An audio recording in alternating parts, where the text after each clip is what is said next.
There's no Gifted Season 3. Let's dive into the reasons why this is the case. Let's talk about it.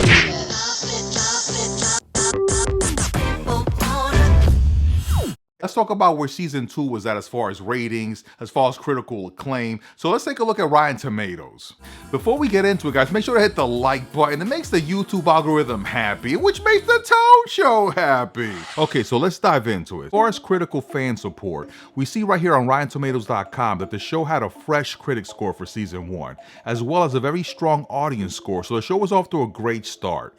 But as you focus on the second season right here on Rotten Tomatoes, you see that the critic score is actually higher now, and also the fan score dropped slightly. But something to note that's really important is the fact that the critic score is now higher at 83%, but only 12 critics rated the show, a really big change from season 1 when 54 critics gave a 76% average rating.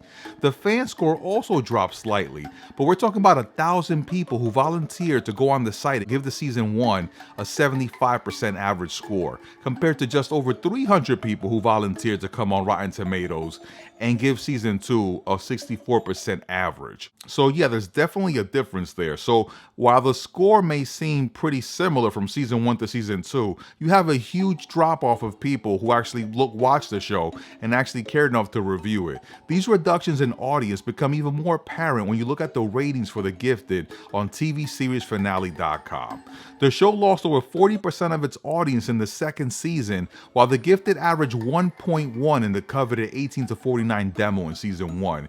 It dropped significantly to a 0.59 average in season 2. The declining viewership, as per Deadline, is what made Fox cancel the X-Men spin-off drama.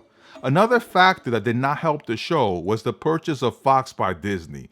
Disney's now the owner of The Gifted, along with all the X-Men film properties. That includes all the X-Men TV properties, like Legion, another X-Men show that airs on FX. Disney has not outlined any plans moving forward for Fox TV properties to continue production on any of its platforms that includes Disney Plus or Hulu, which Disney now holds a controlling share thanks to the Fox deal. So The Gifted did not have a rosy outlook as far as viewership. That said, if Fox was not in the process of selling off the X-Men property to Disney, there might have been some motivation to actually renew and hold on to the show, even for a limited run. So maybe instead of 13 episodes or 16 episodes, we would have gotten 10 episodes, which is like a standard run now that's very popular with streaming services like Netflix and Amazon.